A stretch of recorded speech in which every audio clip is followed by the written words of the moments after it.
टाइजुइंग versus हे Bingjiao. तो कुछ चीज़ें फर्स्ट सेट के बारे में डिस्कस करनी बहुत ज़्यादा ज़रूरी है।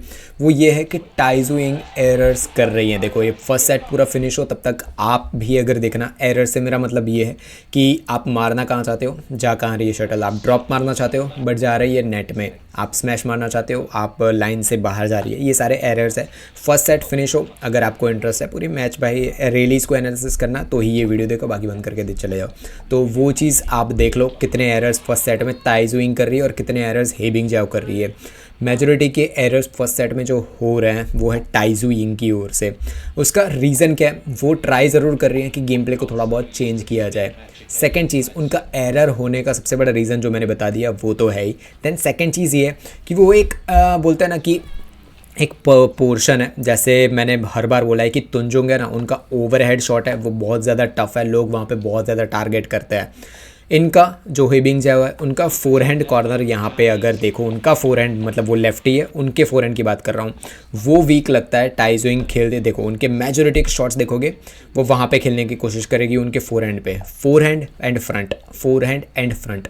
एक शॉट आएगा फोरहैंड में, देन एक शॉट आएगा फ्रंट कोर्ट में। अभी रेली एक दो देखो, आपको आइडिया आ जाएगा, मैं बताने की कोशिश कर रहा हूँ। नेक्स्ट एक दो रेली देखो, आपको क्लियर जो मैं बताने की कोशिश कर रहा हूँ वो आइडिया आपको आ जाएगा। देखो यहाँ पे जाएगा एक शॉट, देन वो ट्राई करेंगी कि जितना भी हो सके वो फ्रंट कोर्ट में खिलाया जाए। एरर्स ऑफकोर्स दोनों साइड से हो रहे हैं बट मेजोरिटी के एरर्स टाइजुइंग कर रही है। देखो यहाँ पे जाएगा एक shot, majority of the time यही हो रहा है। टाइजुइंग वो कॉर्नर है जो हे बिंगजियाओ का फोरहैंड वाला, वहाँ पे बहुत ही ज़्यादा टारगेट कर रही है। ये चीज़ से आपको सीखने की क्या मतलब मिलता है कि अगर आपको पहले 5 या 6 पॉइंट में ये आइडिया आ जा रहा है कि सामने वाला का एक पार्ट है ना वो थोड़ा बहुत वीक है, तो वहाँ पे टारगेट करो। देखो, कभी भी ऐसा नहीं करना है कि नहीं यार मैं उस पर टारगेट नहीं करूँगा, मैं अपने पावर पे जीतूँगा, ये चीज़ कभी भी नहीं करनी है। आपका जो स्ट्रेंथ है वो तो यूज़ आपको करना ही है। आपकी अगर कोई वीकनेस है तो सामने वाला आपको छोड़ने वाला नहीं है, वो वहीं पे मारेगा। अगर आपका डिफेंस वीक है, सामने वाला अटैक करके ही पॉइंट लेगा। तो अगर आपको सामने वाले की कहीं पे छोटी बहुत मिस्टेक दिख जाए कि उसको फोरहैंड में कितना प्रॉब्लम हो रही है, मतलब वो फोरहैंड में अच्छे तरीके से पॉइंट नहीं ले पा रहा है, तो जैसे टाइजुइंग कर रही है आप कॉपी पेस्ट वो ही चीज़ करनी है। बैक फ्रंट ये चीज़ कंटिन्यूस कर रही है। देन एक और चीज़ टाइजुइंग है, वो उनके फ्रंट कोर्ट को अच्छा खासा टारगेट कर रही है। देखो बैक फ्रंट तो वो कर ही रही है, देखो बैक फ्रंट चल रही है, चीज़ें नहीं पहुंच पा रही है। हे बिंगजियाओ वो चीज़ कवर अप नहीं कर पा रही है। वो मैं पर्टिकुलर इस मैच की बात कर रहा हूँ, मैं हर बार की बात नहीं कर रहा हूँ, वो आप कभी और डिस्कस करेंगे। बैक फ्रंट या फिर साइडवेज, बैक फ्रंट साइडवेज, ये एक स्ट्रेटजी टाइजुइंग ने पूरे फर्स्ट सेट में पूरी कर रखी है। बट इन सब के बाद भी उनके एरर्स अच्छे खासे हो रहे हैं टाइजुइंग के। होता है कभी आप एक अलग स्ट्रेटजी यूज़ करने की कोशिश करो तो ऐसी एरर्स होती रहती है, आपके गेम प्ले में चेंजेस आते रहते हैं, उसमें कोई उतना ज़्यादा नहीं है। But try to cover your I will say that errors जितने कम हो सके। 21 में से 5 या 6 एरर्स करो, उससे ज़्यादा मत करना।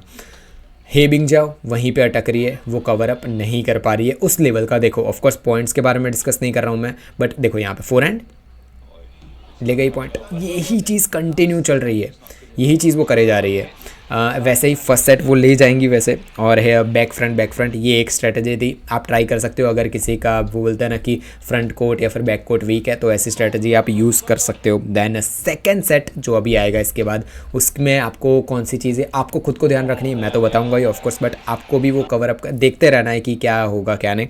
तो देखो टाइजुइंग अभी भी एरर्स कर रही है, वो फर्स्ट सेट में एरर्स की बट सेकंड में भी एरर्स कर रही है। देखो आप देखते रहो, सेकंड सेट का भी वैसे ही लिख के रखो कि कौन कितनी एरर्स कर रहा है कौन कितनी नहीं, वो आपको आइडिया आ जाएगा।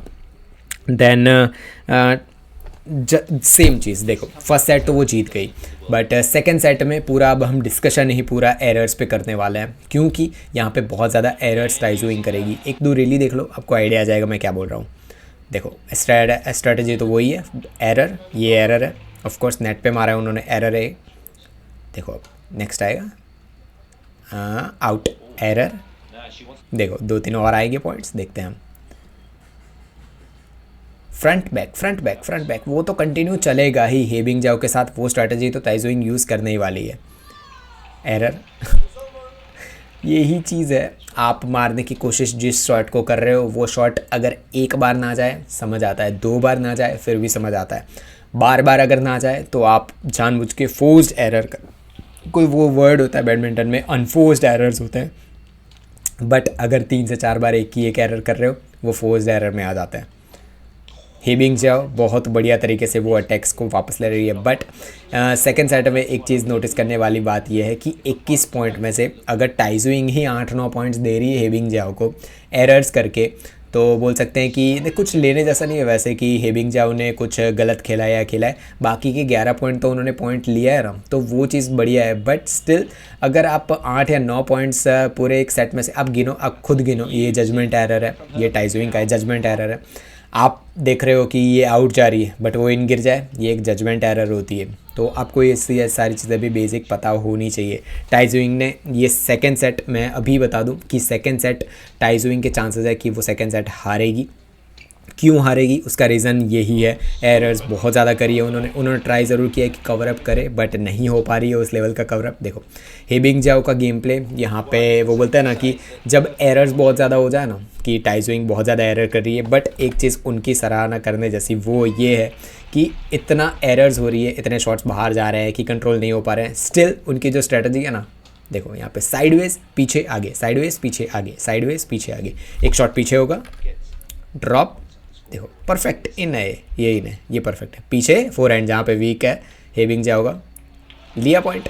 यही चीज़ पूरी स्ट्रेटजी इनकी चल रही है टाइजुइंग की। अभी भी मोस्ट ऑफ प्लेयर्स जो मैंने देख रखे हैं वो यही होते हैं, ऐसी ही गलतियां उनसे होती है कि उनसे जैसे एरर्स होनी शुरू हो गई ना, तो माइंड में जो स्ट्रेटजी कोच ने बता रखी या फिर मुझे पता है कि मुझे सामने वाले की ये वीकनेस पे टारगेट करते रहना है, बट जब मुझसे गलतियाँ होनी शुरू हो जाती है ना तो मैं उस स्ट्रेटजी को भूल जाता हूँ, कुछ नया ही करना शुरू कर देता हूँ। बट यहाँ पे टाइजुइंग वो इसी चीज़ को कंटिन्यूस बहुत अच्छे तरीके से कर रही है। तो सेकेंड सेट का ये सारी चीज़ें थी, आप लिखना कहीं पर कि एरर्स की किसकी कितनी ज़्यादा हुई थी। थर्ड सेट में एक बढ़िया सी चीज़ होगी वो ये है कि अब हेबिंग जाओ भी एरर करना शुरू कर देती है। देखो शॉट्स कहाँ मार रही हो दोनों साइड से एरर हो है, कोई ऐसी बड़ी बात नहीं है कि हेबिंग जाओ एरर करी ये कर रही है, बट देखो ना अभी उनसे भी एरर होने शुरू हो चुके हैं हेबिंग जाओ से। ये जजमेंट एरर था वैसे हेबिंग जाओ से देख रहा हो, ये पॉइंट तो परफेक्ट है, ये तो पॉइंट हेबिंग जाओ ने लिया है, परफेक्ट ये पॉइंट है, आउट एरर। देखो थर्ड सेट का अब मेजॉरिटी का पोर्शन है ना वो अब एरर्स वाले से हटके उस स्ट्रेटजी पे आएगा कि कौन सी साइड है जो अब टारगेट कर रही है टाइजुइंग, क्या वो उस स्ट्रेटजी को चेंज कर रही है कि वो बैक फ्रंट वाला वो है, नहीं। देखो यहाँ पे मारा एक, यहाँ पे आगे वापस वहाँ पे मारने की कोशिश की, एरर है शायद। देखो यहाँ पे फोरहैंड, देखो वापस फ्रंट, एरर। ये चीज़ आप दिमाग में रख लो, किसी की एक वीकनेस है उस पर भाई कंटिन्यूस खेलो, उस पर कंटिन्यूस पॉइंट लो। ऐसा बिल्कुल भी कभी भी नहीं करना है कि यार नहीं मैं इस पर पॉइंट नहीं लेने वाला, ये नहीं करने वाला, वो नहीं करने वाला। करो, देखो टाइज टॉप क्लास के प्लेयर भी यही चीज़ें करते हैं, ये चीज़ करो। स्ट्रेटजी एक अगर आपने डिसाइड कर रखी है ना उस पर स्टिक रहो। बट अगर आपकी स्ट्रेटजी काम नहीं कर रही है, सेकंड सेट के अंदर भले टाइजुइंग से बहुत ज़्यादा एरर्स हो रही थी बट स्टिल वो अपने बोलते हैं ना कि स्ट्रेटजी पे अड़ी हुई थी। उसका रीज़न क्या था कि जैसे हमारी जो स्ट्रेटजी है वो ये है कि हेबिंग जाओ के फोरहैंड है ना वहाँ पे एक शॉट मारो, देन फ्रंट पे उनको खींचो, तब पॉइंट दे देती है हेबिंग जाओ, मतलब एरर हो जाती है उनसे। ये एक स्ट्रेटजी है, ठीक है। बट अगर हेबिंग जाओ ने सेकंड सेट के अंदर फोरहैंड को कवर बहुत बढ़िया तरीके से कर लिया होता ना, कि उस वीकनेस को चेंज करके उन्होंने अपने पॉजिटिव में ले लिया होता कि वो फोरहैंड में जाके स्मैशेस मार रही है अच्छे तरीके से, वो कवर अप कर लिए, देन थर्ड सेट में फिर भी अगर टाइजुइंग वही की वही स्ट्रेटजी यूज़ कर रही होती तब वो गलत था। बट अभी भी हेबिंग जाओ वहाँ पे पॉइंट दे रही है तो ऑफ कोर्स टाइजुइंग उसको भाई वो पॉइंट्स वहाँ से लेने वाली है। तो यही स्ट्रेटजी कंटिन्यूस चल रही है। आपको पता होना चाहिए कि कब स्ट्रेटजी को बंद करना है, कब स्ट्रेटजी को चेंज करना है, वरना भाई कोई काम की चीज़ नहीं है। स्ट्रेटजी बार बार चेंजेस आप करते रहोगे पूरी गेम के अंदर तो आप खुद भी कन्फ्यूज़ रहोगे, आप कोच भी कन्फ्यूज़ करवाएंगे आपको, और भाई आप क्या खेल रहे हो क्या नहीं आप खुद भी भूल जाओगे उसके अंदर। एक स्ट्रेटजी है उस पर स्टिक रहो। अगर पूरा भाई बहुत ज़्यादा काम ही नहीं कर रही है वो स्ट्रेटजी, दैन वो चीज़ को आप चेंज कर सकते हो। और कोई भी अगर आपको क्वेश्चंस और क्वेरीज हो तो कमेंट बॉक्स में आप लिख सकते हो।